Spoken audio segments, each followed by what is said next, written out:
Educare Bangla চ্যানেলে প্রতিটি অষ্টম শ্রেণীর শিক্ষার্থীকে জানাই স্বাগতম। বেশ কিছু প্রতিবন্ধকতার কারণে এই চ্যানেলে আমি ধারাবাহিকভাবে ভিডিও আপলোড করতে পারিনি। যাই হোক, সেই প্রতিবন্ধকতা কেটেছে। কিছুটা মানসিক স্বস্তির মধ্য দিয়ে আমি আবার নতুন উদ্যমে দ্বিতীয় পার্বিকের জন্য তোমাদের সামনে নতুন নতুন ভিডিও উপস্থাপন করব। আজকে আমাদের আলোচ্য বিষয় হলো দ্বিতীয় পার্বিকের ইতিহাসের যে সমস্ত অধ্যায়ের উপর পরীক্ষা হবে তার প্রথম অধ্যায় অর্থাৎ ঔপনিবেশিক অর্থনীতির চরিত্র। এই অধ্যায় থেকে আমরা গুরুত্বপূর্ণ এক নম্বরের প্রশ্নোত্তর পর্ব নিয়ে আলোচনা করব। প্রথমেই তোমাদের সামনে যে প্রশ্নটি তুলে ধরেছি তা হলো, বাংলায় ইজারাদারি ব্যবস্থার প্রবর্তন কে করেন?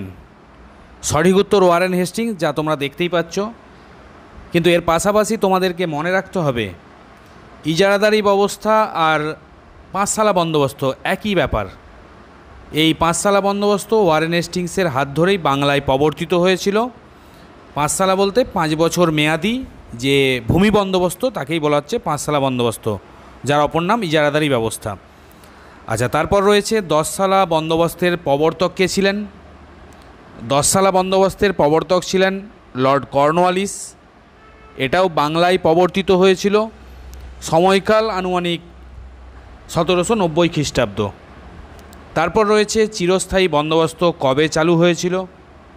এটা সঠিক উত্তর 1793 খ্রিস্টাব্দ। এবং এটারই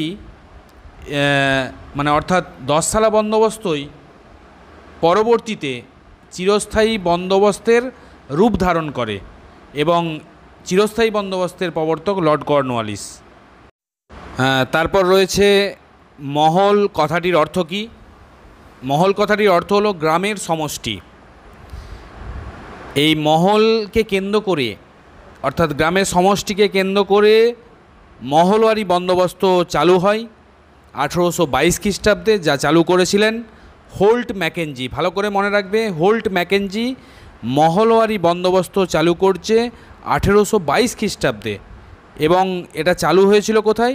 না, উত্তর ও উত্তর পশ্চিম ভারতে। নেক্সট, বাংলায় কবে নীল বিদ্রোহ ঘটেছিল? বাংলায় নীল বিদ্রোহ ঘটেছিল 1859 থেকে 60 খ্রিস্টাব্দে।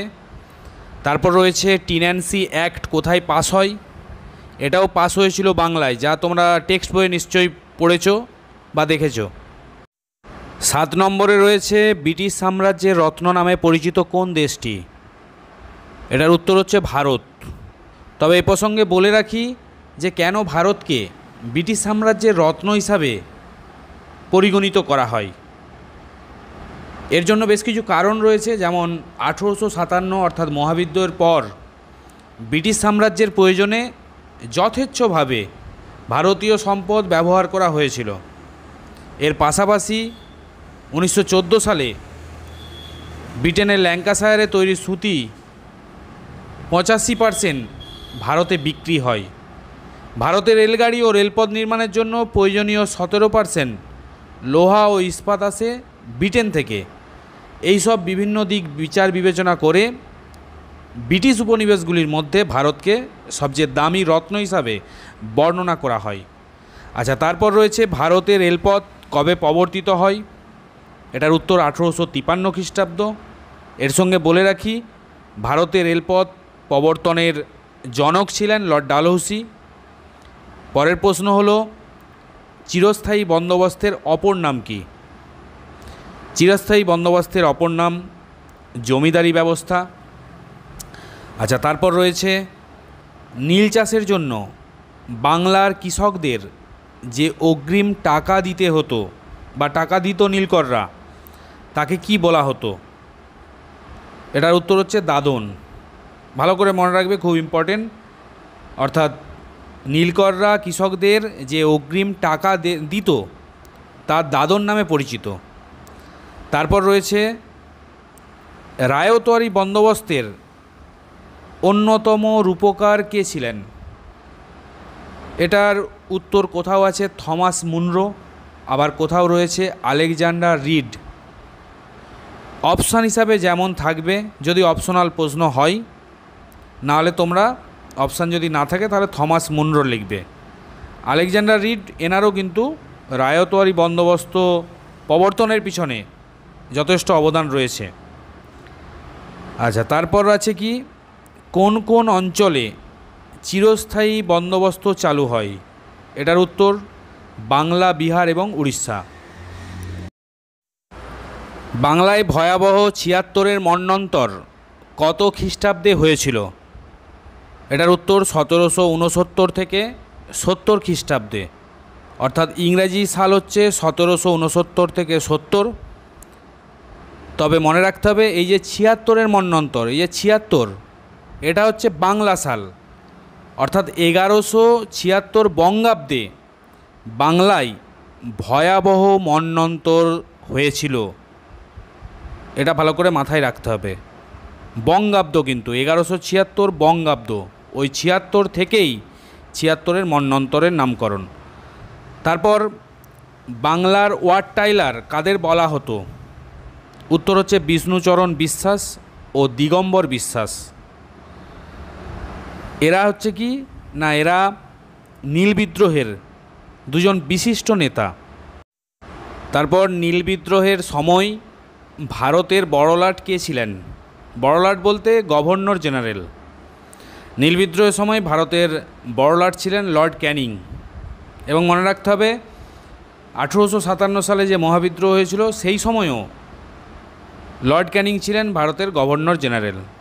তাহলে নীল বিদ্রোহ এবং সিপাহী বিদ্রোহ, এই দুটো বিদ্রোহের সময় ভারতের গভর্নর জেনারেল বা বড়লাট ছিলেন লর্ড ক্যানিং। তারপর রয়েছে দাক্ষিণাত্য হাঙ্গামা কোন সময়ে সংঘটিত হয়? উত্তর হচ্ছে ১৮৭৫ খ্রিস্টাব্দে। তারপর রয়েছে সাহুকার কারা? গুজরাটের মহাজন, গুজরাটের মহাজন তারা সাহুকার নামে পরিচিত।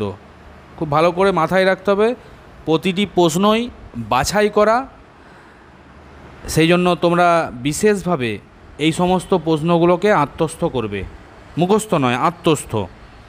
তারপর রয়েছে রেলপথ ব্যবস্থার পরিকল্পনা কে করেন? উত্তর হচ্ছে লর্ড ডালহৌসি। যদিও পূর্বে রেলপথ ব্যবস্থা কবে প্রবর্তিত হয় এটা তোমরা জেনেই গেছো, ১৮৫৩ খ্রিস্টাব্দে। এখন আলোচনা করলাম রেলপথ ব্যবস্থার পরিকল্পনা, বা বলেছিলাম রেলপথ ব্যবস্থার জনক তিনি অন্য কেউ নন, তিনি হলেন লর্ড ডালহৌসি।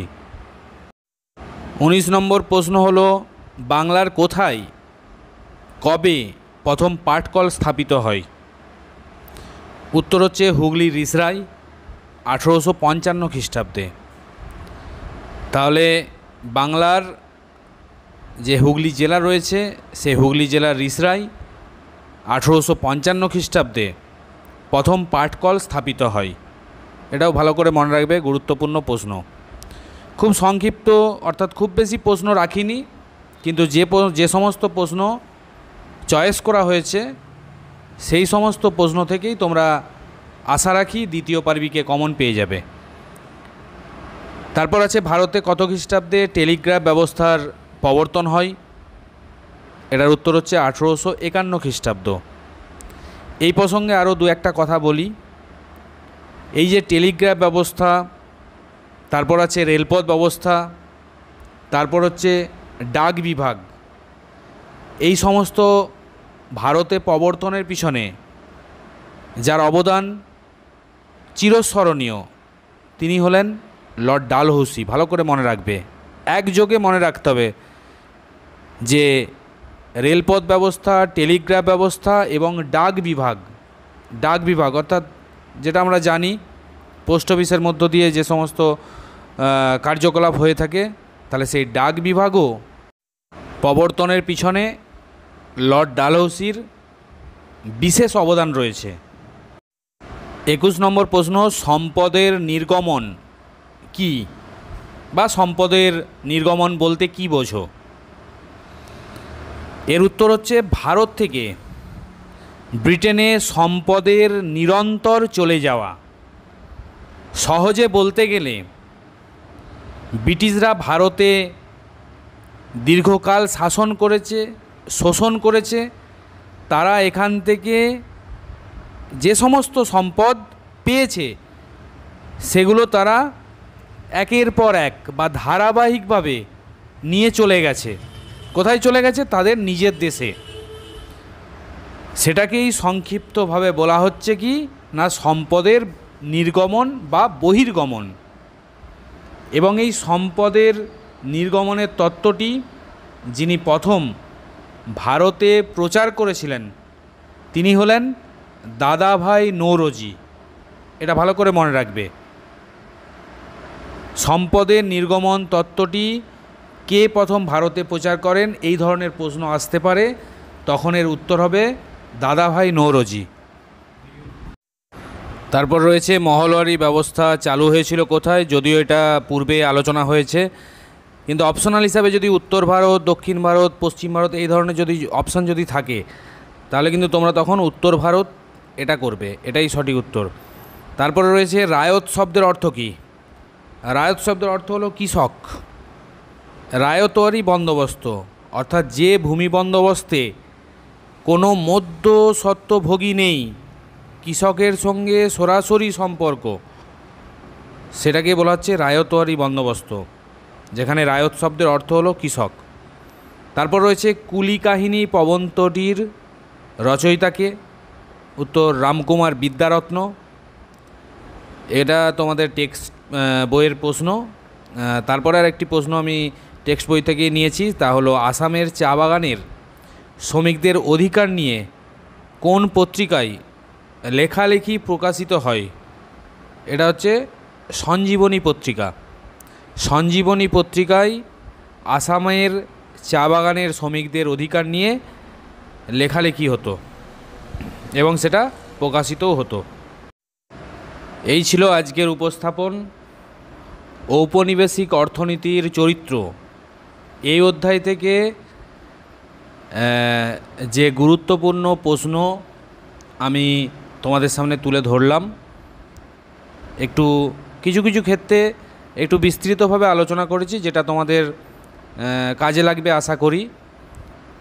ভবিষ্যতে শুধুমাত্র সংক্ষিপ্ত প্রশ্ন নয়, মানে অতি সংক্ষিপ্ত প্রশ্ন নয়, আরও 2, 4 বা 5 এই ধরনের নম্বরের প্রশ্নের সাজেশানও আমি তোমাদের সামনে একের পর এক রাখব। যেহেতু আজকে দীর্ঘদিন পর ভিডিও করছি তোমাদের জন্য, সেই জন্য আজকে সংক্ষিপ্ত অর্থাৎ অতি সংক্ষিপ্ত প্রশ্ন দিয়েই শুরু করলাম। পরবর্তীতে তোমরা আরও ভিডিও পাবে।